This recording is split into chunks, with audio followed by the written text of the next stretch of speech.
Bonjour tout le monde et bienvenue sur ma chaîne vidéo 2.0. Aujourd'hui, on se retrouve pour le tout premier épisode de L'instant philo. Ce premier épisode va traiter d'une notion très importante et qui à mon avis va parler à absolument tout le monde puisqu'on va parler et échanger ensemble autour de l'importance de prendre du temps pour soi. Dans ma vidéo de présentation de l'instant philo, que je vous invite à retrouver juste là si vous ne l'avez pas encore vu, je vous avais dit que je vous expliquerai pourquoi votre corps va sûrement remercier cette période de confinement et surtout quel enseignement positif il va falloir garder de cette période si particulière que l'on a tous vécue, que ce soit pour vous, votre corps et votre bien-être en règle générale. Alors oui, cette période a pu paraître difficile pour énormément de monde.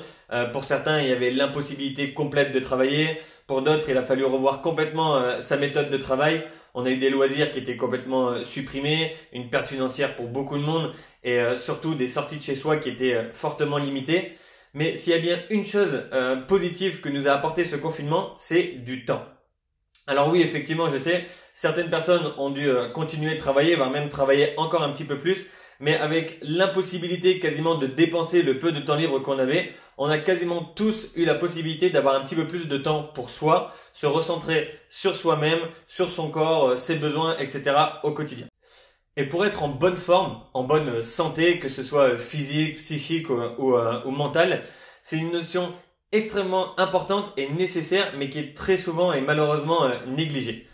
Pendant ce confinement, beaucoup de monde en ont profité pour dormir un petit peu plus, en se levant un petit peu plus tard, faire à manger plus sainement, prendre plus le temps de manger, profiter un petit peu de sa famille, que ce soit de ses enfants ou de ses parents, faire du sport ou d'autres activités comme du jardinage ou du bricolage, ou même juste simplement ne rien faire et en profiter pour se détendre. Et le vecteur commun à toutes ces activités, c'est le temps.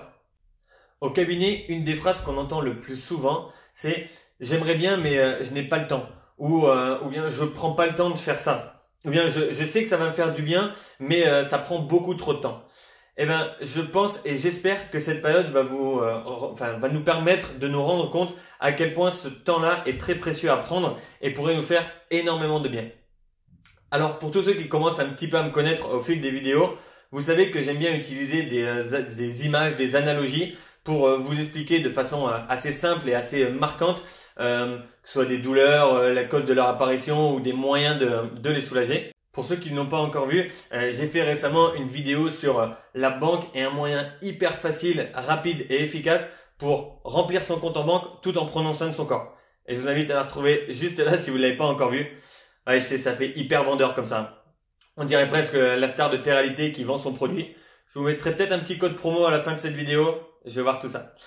Bref, pour en revenir au sujet, cette fois-ci, l'image que je vais utiliser, elle va être beaucoup plus matérielle. On est dans une société actuellement qui est assez matérialiste, dans lequel on aime avoir de belles choses et on prend soin de ces belles choses. Et il y a un des exemples qui est le plus marquant pour ça, à mon avis, c'est la voiture. Pourquoi la voiture? Puisque c'est quelque chose qu'on utilise régulièrement, quasiment quotidiennement pour la plupart d'entre nous, et surtout qu'on va garder de façon très très très longtemps, et donc on prend énormément soin de notre voiture. Eh bien, comparons-la à notre corps. C'est deux belles mécaniques, très fines, très techniques, que l'on utilise quotidiennement, plus ou moins intensément. Mais si on y regarde d'un petit peu plus près, on prend quand même beaucoup plus soin de l'une que de l'autre. Je vais utiliser cette image pour vous montrer en différents points pourquoi on a tendance à ne pas prendre assez soin de la plus belle mécanique qu'on nous ait donnée, c'est-à-dire notre corps. On va commencer par le carburant. Au niveau de la voiture, c'est assez facile. On doit y mettre régulièrement, que ce soit de l'essence ou du gasoil. Au niveau de notre corps, il y a un petit peu plus de choses, mais c'est assez facile aussi. Il y a besoin de sommeil, d'une bonne alimentation et d'une bonne hydratation. Alors vous allez me dire, il y a aussi besoin de respirer, mais je pense que ça vous le faites tous à peu près de manière automatique. Je ne vais pas m'étendre sur le sujet. Revenons à la voiture. Lorsque vous avez plus assez d'essence ou plus assez de gasoil, automatiquement ce que vous allez faire, vous allez en remettre. Ça ne vous viendrait pas à l'idée de partir pour un 800 km en étant tout juste à la limite, à la réserve. Dès que vous avez le voyant qui s'allume, vous allez immédiatement à la pompe à essence et vous faites attention de mettre le bon carburant, le bon essence ou le bon diesel. Alors que quand c'est au niveau de notre corps, on a tous déjà, et ça nous est déjà tous arrivé, je me mets dans le tas aussi, minimiser, voire même occulter des signes, mais très significatifs de manque de sommeil, de déshydratation ou de manque d'alimentation. Et très souvent, on le fait par manque de temps.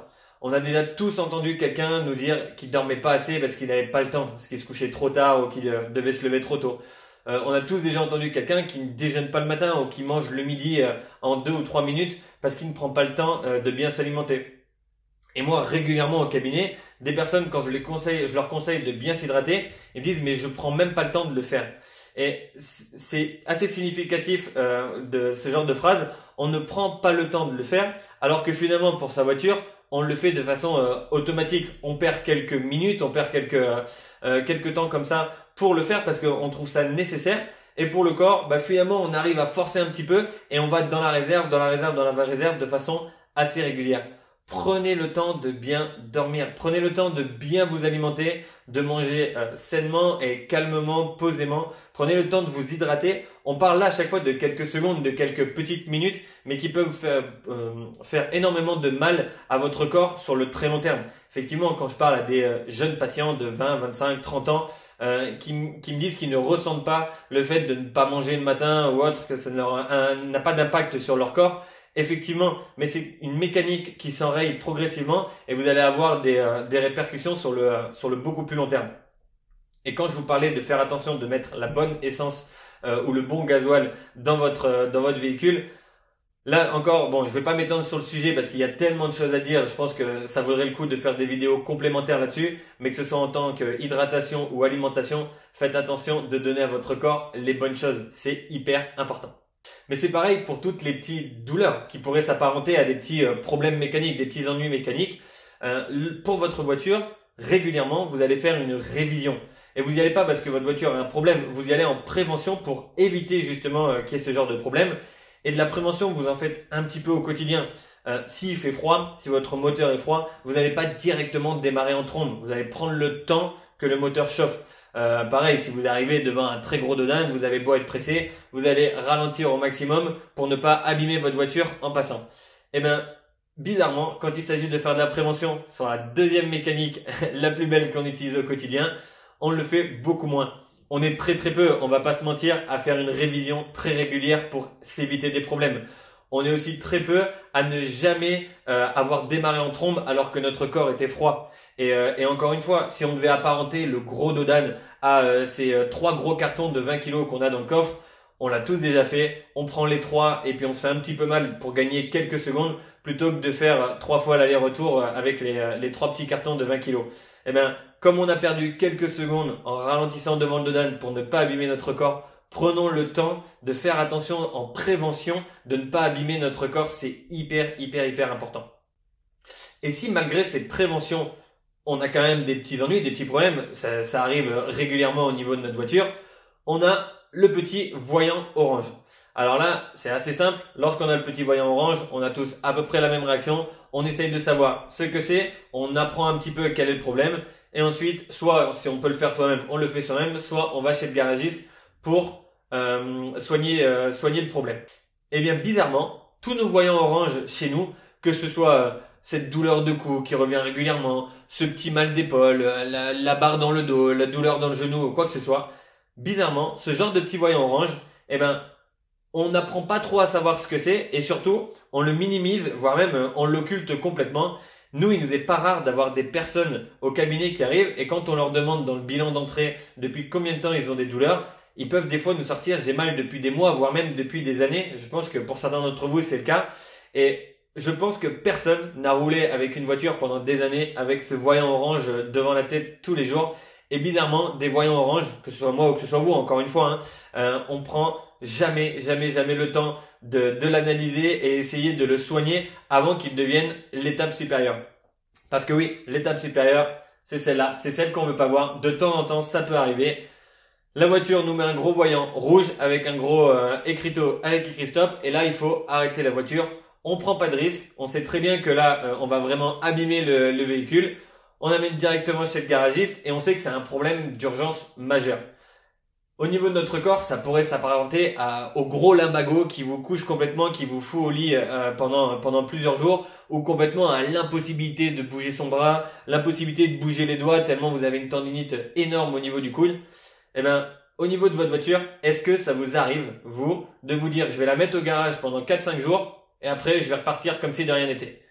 Bizarrement, au niveau de la voiture, on ne le fait pas, mais au niveau du corps, je peux vous dire, et vous devez forcément connaître quelqu'un qui l'a déjà fait, on connaît tous quelqu'un qui a été flingué complètement, qui a eu une énorme douleur, qui s'est retrouvé avec une impotence fonctionnelle énorme pendant quelques jours, et au bout de quelques jours, il s'est dit bon allez, l'orage est passé et je redémarre, sans prendre finalement soin de soigner ce problème qui venait d'arriver, ni même en prendre finalement connaissance.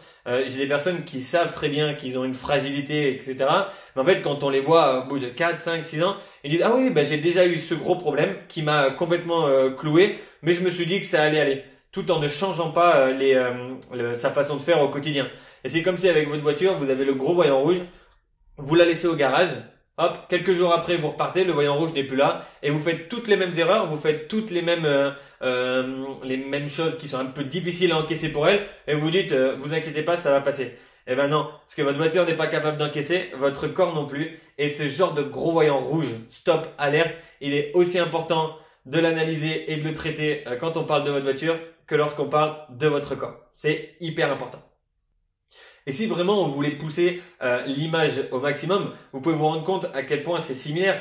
Vous faites un petit accrochage de ce genre de choses qui arrive très rarement, mais qui est pas évitable. Un petit accrochage, la voiture est abîmée, vous allez chez le carrossier, aussi simplement que lorsque vous faites une chute. Là, c'est inévitable, c'est des genres de choses qu'on peut pas prévoir. Vous avez le bras cassé, vous vous faites mettre un plâtre. Effectivement, il faut pas tout confondre. On peut pas tout éviter, mais encore une fois, pareil. Si vous faites énormément de kilomètres avec votre voiture, au bout d'un moment, il faut changer des petites pièces, changer une rotule, changer les plaquettes. Et comme il faudra peut-être un jour passer par une prothèse au niveau du genou, au niveau de la hanche, une réparation tissulaire, c'est nécessaire. Au bout d'un moment, on peut faire toute la prévention et faire attention au maximum de choses. Il y aura certaines pièces qui vont s'user un petit peu plus. L'objectif, c'est qu'elles s'usent le plus tard possible et surtout le moins possible.